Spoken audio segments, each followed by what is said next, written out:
Coles says his encounter occurred during a camping trip in 2011 as he walked to his car to get batteries.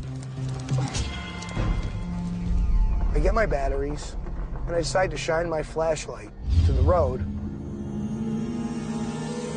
At about 300 feet, there's this telephone pole, and there was something standing there, 8 foot tall.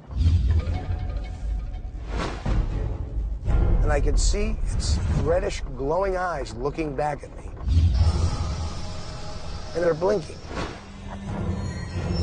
After about 40 seconds, I moved my flashlight a little bit, twitched it, and it just turned around and walked back in the woods. All I could feel was utter shock. I actually stood and watched one, and it watched me, which was probably the most unnerving thing.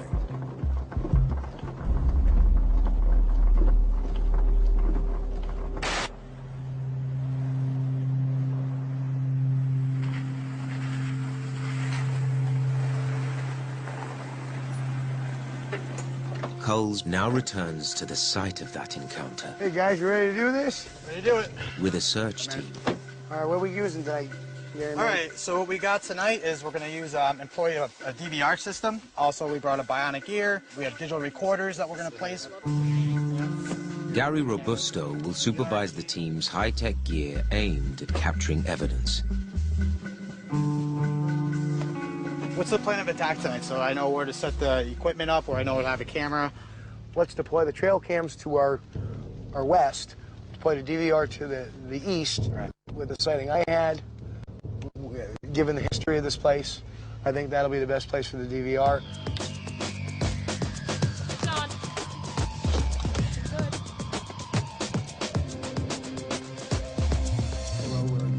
There's something out there for sure that exists, not just might exist. I say chances are very high for me to get you over there in the cave and natural shelter. Something big, something just absolutely incredible. First there was the abominable snowman in the Himalayas, now Bigfoot in South Dakota. People in Little Eagle are so scared that every night squads of men with loaded rifles take off in search of Bigfoot. Cole's accounts appear similar to eyewitness reports all over the world. He was breaking branches off trees and eating the sap. Its strength was amazing. He was probably 4 foot or better across the shoulders.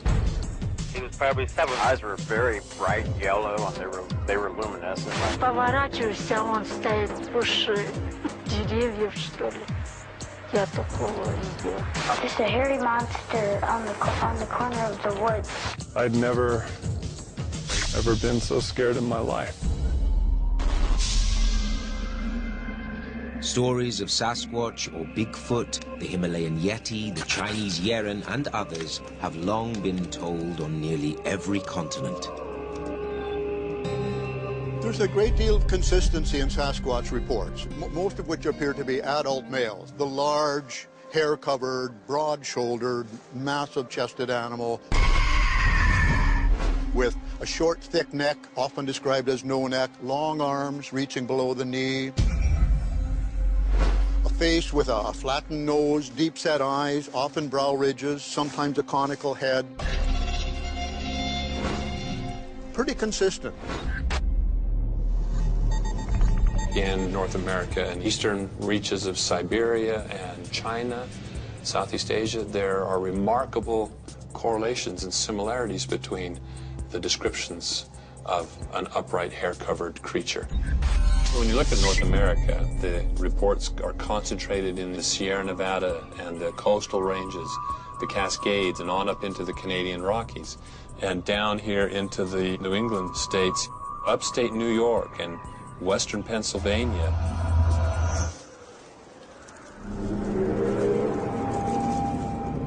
But most in the scientific community do not believe that this creature exists.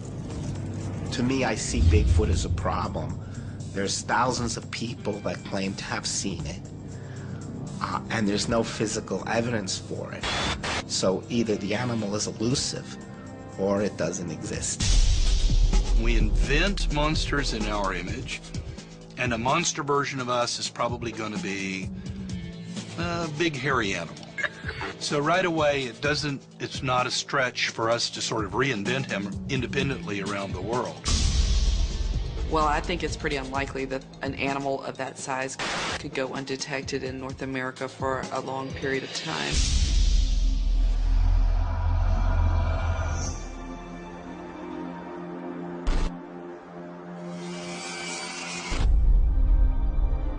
But investigator Steve Coles and others like him fully believe in the existence of Sasquatch.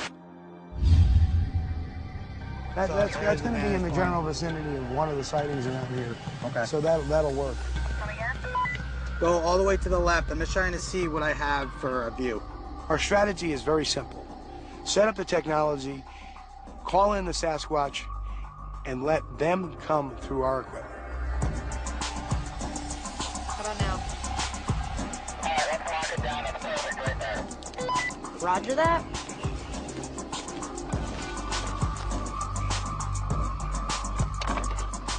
What we're doing here is we're going to put a motion-activated infrared camera, and once we turn it on, any motion will activate it. It'll take a burst of 6 shots over 30 seconds. This camera will give us a shot anything 40 to 50 feet out. I'm going to put a digital recorder up underneath the trail cam, so any kind of audio, anything that we can hear, just basically will extend our hearing out there. With the technology perimeter set, team member Jeff Thomas tests the handheld infrared thermal imaging camera, which highlights anything emitting heat. If something comes through here in this area, we're going to have it covered. Along with the other trail cameras, the audio traps, we should be good to go. One could be standing like right behind you, you don't even know. You know what I mean? No, you never know. Coles and his team are now ready to begin looking for Sasquatch. But most sightings happen suddenly and without warning, which is exactly the case with a group of Idaho high school students.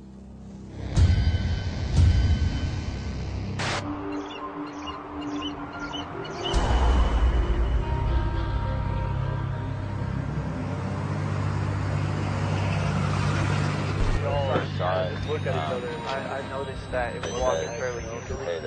At first, we just saw the push through one. It looked like instead of a push. It was February. It was pretty cold. It was an overcast day. It had just gotten done snowing. A lot of the leaves on the trees were gone.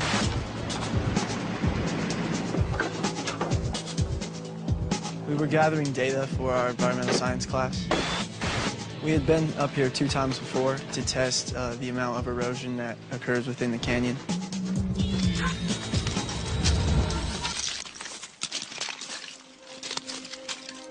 Right here, right? Yeah. When we first saw it, it was probably over here more. And we got it about when it walked through that clearing on the camera. It was close to the top of that ridge, just walking down, and it looked fairly big and dark, black. It really stood out in the snow. I wouldn't say you could make any hair out, though. I'd say more just a dark bulge. Yeah. You could really make it out in the snow, though. And I mean, it was moving pretty well through what was a lot of snow, so. Like 10 seconds later, I decided to pull out the camera. At that time, it was coming into that clearing.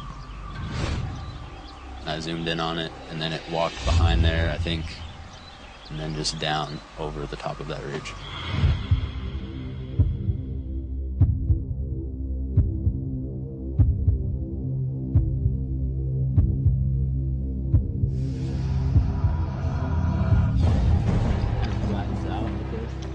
We just kept watching the thing until it disappeared.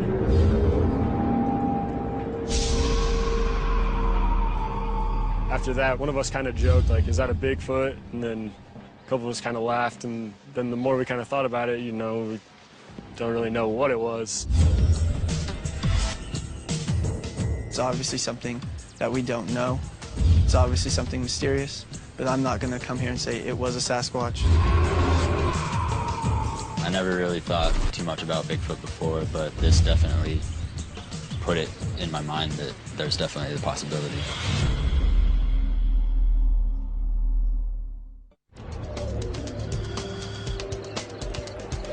When I first saw it, I was like, that's that's not a person. I was kind of confused. I was like, I don't really know what it was. I've never seen anything like this. I thought we should go check it out just to hopefully figure out what it was we saw. To get up the mountain was really tough. It took us close to an hour, I'd say. We found the line of tracks that came down the ridge this way.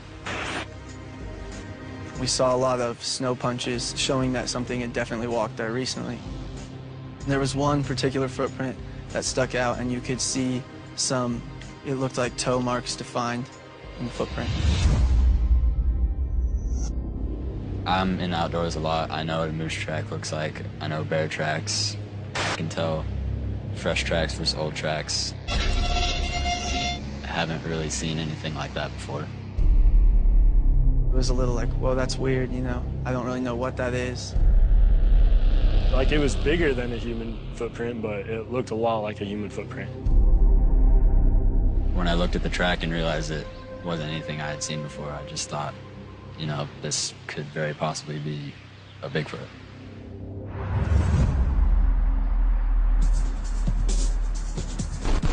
They contact Idaho State University professor of anatomy and anthropology, Dr. Jeffrey Meldrum. As a student of both human and comparative primate anatomy, I can offer some expertise in evaluating the likelihood of the image on a piece of film or video being simply a man in a fur suit, or something else, something yet to be accounted for. Since 1995, Meldrum has been analyzing data from incidents like the Pocatello sighting. I have to admit, my first reaction was, here's some high schoolers that are bored, and here's a fun way to spend the weekend. But what at first glance might have been taken to be just a practical joke started to weave a very interesting story that indicated maybe they did see something that warranted further investigation. Meldrum, who has amassed more than 200 casts and photos of footprints from reported Sasquatch sightings, examines the photo evidence that the teens captured. This footprint differs from a human footprint most decidedly by the lack of an arch and in the lack of a well-differentiated ball of the foot. This footprint displays many of the characteristics that I would look for in a typical Sasquatch track. The broad heel, the relatively long heel to length ratio, the toes disposed across the foot in a more squared-off fashion, and less differentiation in the size of the big toe relative to the remaining toes. All those features would combine to suggest that this may very well be the real deal.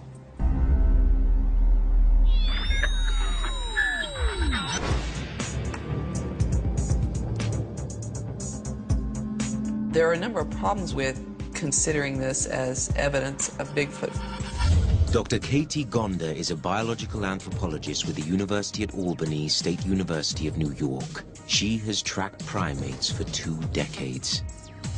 When in the wild, when you see footprints, you rarely see footprints that are this perfect. Footprints or handprints or of variable depth, they're smeared. This looks like a stamp was made. So this footprint actually looks like something that will be marching very hard and moving vertically up and down as it moved through the forest. That's very inconsistent with the way that most animals move. Many animals with a gait like that would be gliding along, and they would be leaving smeared footprints, not footprints with a deep impression. The most significant problem with it is that there's no scale, so it's very difficult to say how big this foot actually is. The Idaho footprint is inconclusive at best, so Meldrum turns to the video captured by the students. I'm just impressed. I mean, you can see the outline of it. You can see its joints, the elbow, the wrist, the curve of the hand.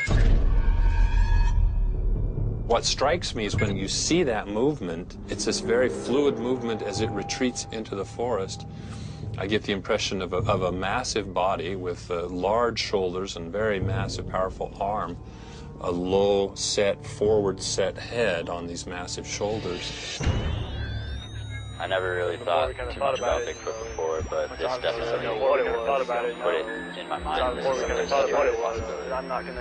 This may be a video of a fleeting encounter with a Sasquatch, but again, it falls far short of the standard of evidence required to demonstrate the existence of this creature. So in that sense, it's only suggestive. The footprint that I saw was to be very unlikely to have been made by the animal that was filmed here. This animal is walking kind of bent over. It's not walking along, and it's very clear that that footprint would have been made by something that was really stamping hard and vertically into the snow. Based on that evidence, I would say it would be difficult to conclude that it's anything other than a bear. It looked very much like a bear moving through some brush and then going back down on all fours at the end. That's what it looked like to me.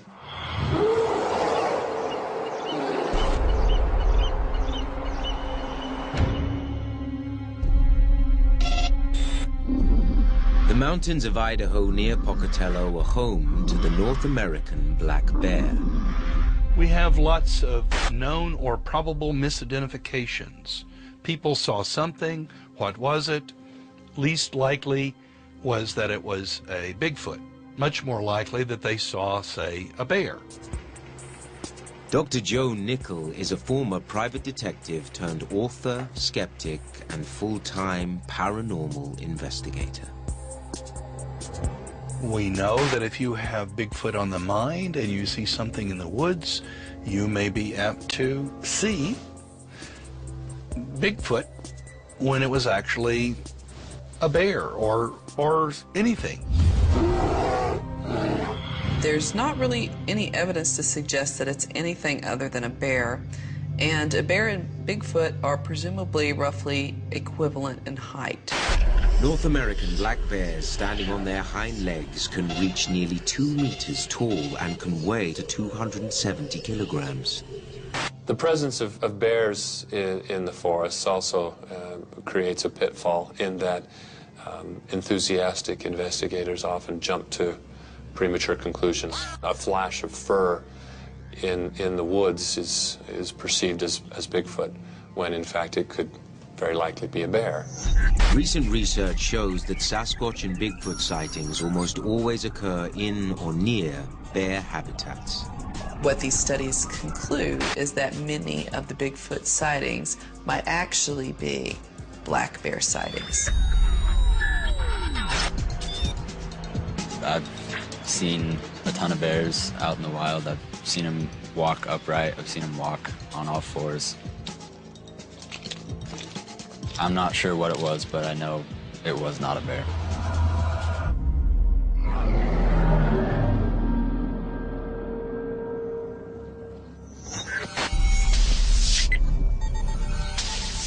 Back in New York's Adirondack Mountains, investigator Steve Culls is counting on capturing that conclusive evidence through his ongoing search for Sasquatch.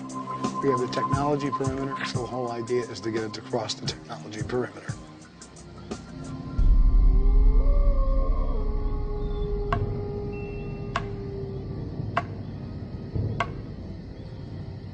Knocking is what we believe is a tactile form of communication.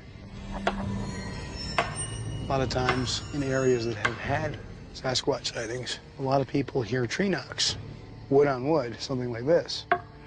So what we've surmised is that it may be some form of communication between them.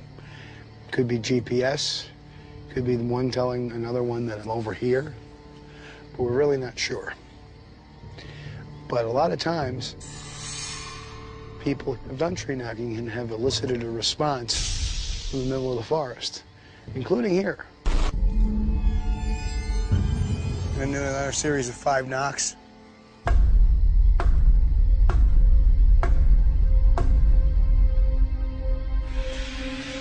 We're knocking and waiting, and perhaps it will encourage them to come in and take a look at us.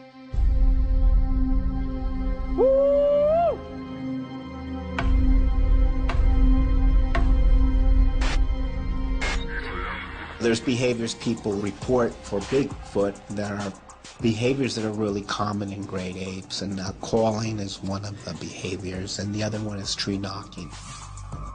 Mammalogist and anatomist Dr. Esteban Sarmiento has studied primates extensively in the field.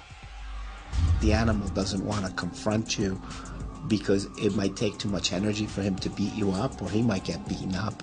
So it's easier for him to call from far away and tell you, hey, I'm here, be careful. 1, 2, 3.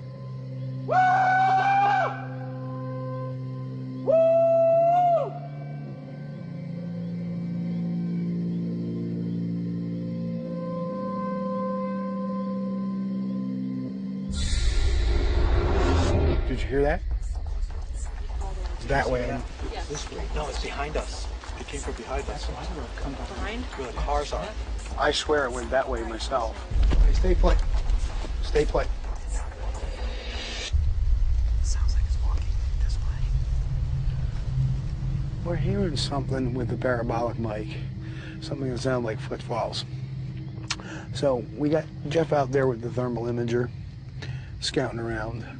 We're gonna send Melissa, Amy, and Stacy up on patrol to the north to see if they're able to hear anything, pick anything up. The three women patrol the exact stretch of road where Cull says he had his most recent Sasquatch encounter. We're using what's called a parabolic dish. It enhances anything that's going to be making any kind of a noise or movement up to what, 500 yards? 500 yards.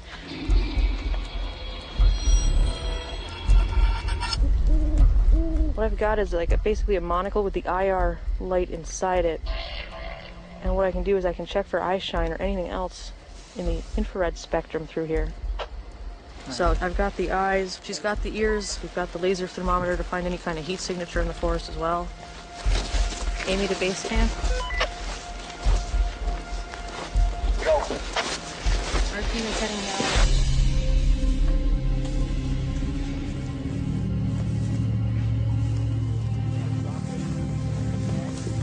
Another hour passes.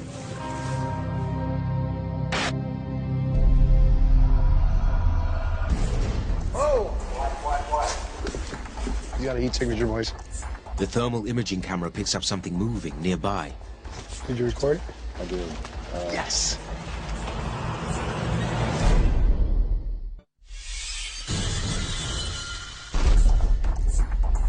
It was elevated, like it was either up a tree or behind the tree. And then it went, as soon as I got to it and got focused on it, it went down and then almost like it hid itself. Cull's team captures a heat signature on the thermal imaging camera, which highlights and records anything that emits heat. What is it? I'm not sure. It's very small, and whatever it is, it wasn't anything standing upright or anything, you know, definitively with arms and feet. So, yeah, that was a varmint, apparently.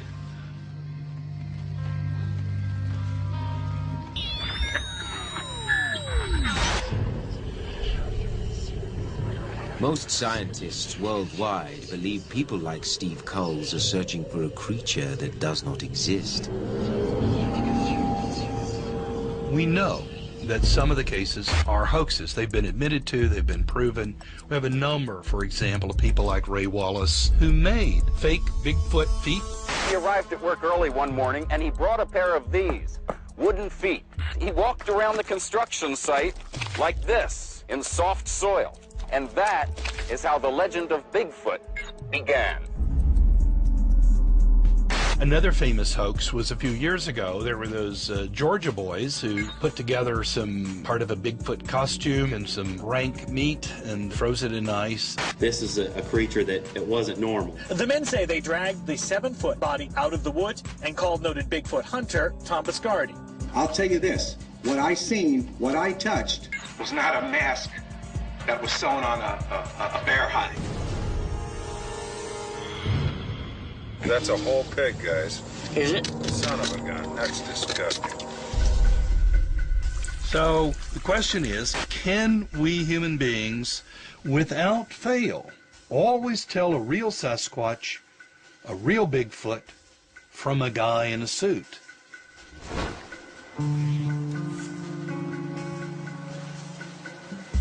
But the hoax theory does not make sense to Dr. John Bindernagel, who has studied the Bigfoot phenomenon for 40 years.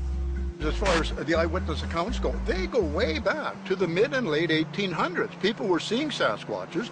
They didn't know how to categorize them. It was called wild man or a monster.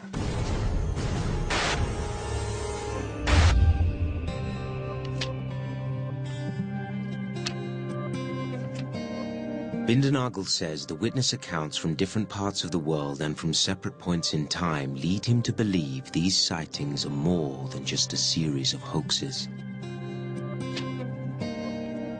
The eyewitness accounts are very interesting, partly because of the consistency, and partly because it's not like people come forward wanting to talk about this. In many cases, you have to drag it out of them.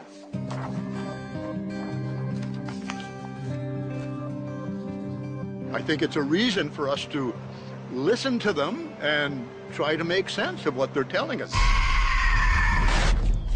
Things that are obvious hoaxes are few and far between. You know, when I pull out the drawers in my laboratory in which are archived these footprints, I mean, there are some that are kind of questionable. There's only a few that are obvious, blatant hoaxes.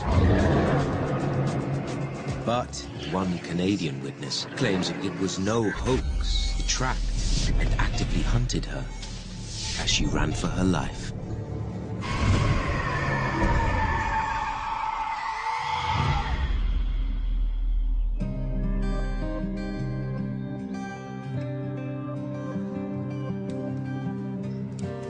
I've been living here in the Cowichan Valley since 2000, but I came to Vancouver Island in 1991. My husband has taken me through most of the Cowichan Valley via the back roads hunting and deer hunting and so on and so forth, so I know them fairly good. But in 2007, Cindy Dawson encountered something in these woods near her home that she'll never forget. It was actually very dark. April had been a very rainy month. I have never been to the spot before except for that day. I think, looking back, if I would have known what was going to happen, I wouldn't have come in here. I walked up the road and entered in just on this old game trail right here. And I just sort of deviated off this game trail because I was taking pictures of this archer right here when I turned around and looked, and there was 2 deer running right beside me, within feet of me. Those deer were not even one iota afraid of me. They were worried about what was behind them. So I scooted out that way because I didn't want to intercept whatever's coming up this way.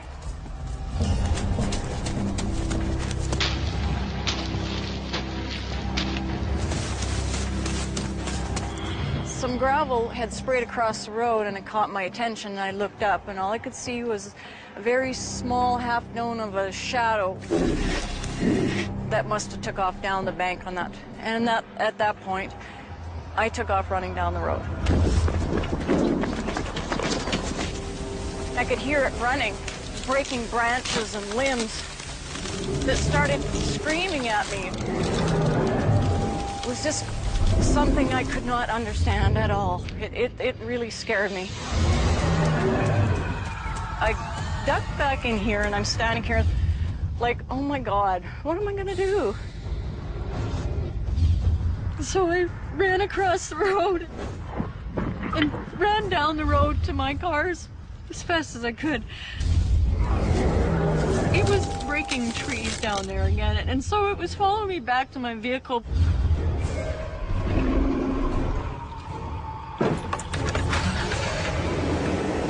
I drove home and I got in the door and I started crying. I did not anticipate Bigfoot, Sasquatch, or anything of that. I didn't believe in it. You know, you're so close to a road and you're so close to civilization, yet something so profound and so weird would make you feel that uncomfortable. I could hear it breaking branches and limbs. It started screaming at me, and I could hear it running. We have reports of intimidation behavior, various forms, chest beating, projectile throwing, snag crashing, pushing of dead trees or even live trees in the direction of someone. There's a lot of reports of this. Aggressive behaviors reported by Cindy Dozen and others have been documented in other animals, including apes. Tree shaking is very much gorilla behavior.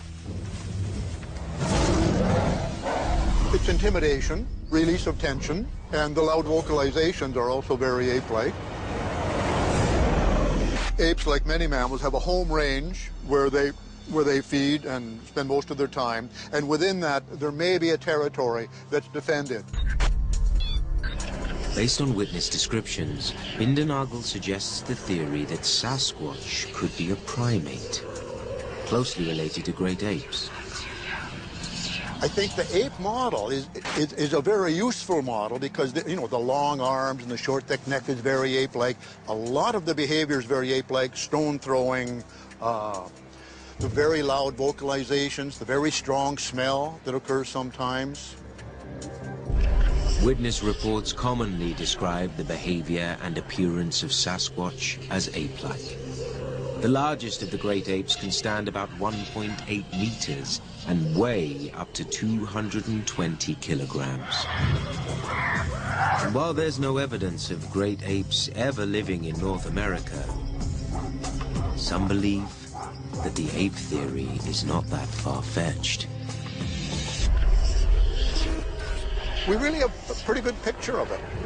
And so you have this hypothesis that this is an upright great ape living in the forest of North America. North America provides the food and resources and habitat for such a great ape. And there is a very solid geological record of large mammals crossing the Bering Strait from Asia into North America. Most dying out, but in the Sasquatch, possibly not. It's very unlikely that Bigfoot is another great ape that's just been forgotten about, missed by the scientists and ignored by history. We would have fossil record that would show a greater likelihood, and it would not depend entirely on the kind of very weak evidence that we have. I work with the Nigeria Cameroon chimpanzee, which lives in Central Africa. But despite 20 years of tracking them and working very consistently in the field, I've only seen them about 10 times. And those sightings are very fleeting. But they leave behind very definitive evidence, such as feeding traces. That's how we track them. They leave behind fecal material. They leave behind footprints that are very easy to see and to track. So I would find it very unlikely that you would not find good evidence of such a large mammal in North America. There's another theory that Meldrum raises to try to explain encounters like this one in Idaho. If such a creature does exist, it could be a species yet to be identified. Large mammals continue to be found. The list of new species of primates is surprisingly long. I mean, we're talking about dozens of species, and many of which have yet to be fully described and published in the scientific literature. So there still is plenty of room for discovery. In the 1990s, a new type of chimpanzee was discovered in the Congo called the billy ape.